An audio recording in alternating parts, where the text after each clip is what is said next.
বছরে সবকিছুর একটা নির্দিষ্ট সময় থাকে, ধূমকেতুরও একটা নির্দিষ্ট সময় এসেছে, সেটা রিলিজ হচ্ছে।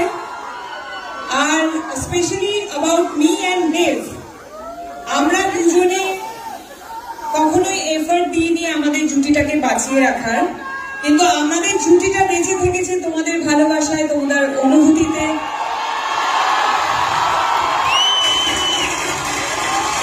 তোমাদের কান্নায়, তোমাদের হাসিতে, তোমাদের রাগে, তোমাদের সমস্ত অনুভূতিতে আমরা থেকেছি। তার জন্য অনেক অনেক অনেক ধন্যবাদ। Thank you. এটার পর একটা কথা বলতেই হয় যেটা, আমরা আমাদের জন্মের আগে থেকে দেখেছি, আমার মা বাবার কাছে শুনেছি, আমরা সবাই উত্তম কুমার এবং সুচিত্রা সেনের জুটি নিয়ে কথা বলতাম। ওনারা একসাথে প্রচুর সিনেমা করেছেন। তারপরে আমরা দেখেছি বোম্বাদা আর ঋতুপর্ণা সেনগুপ্ত, ওনারাও 50-60টা সিনেমা একসাথে করেছে। তারপরে এত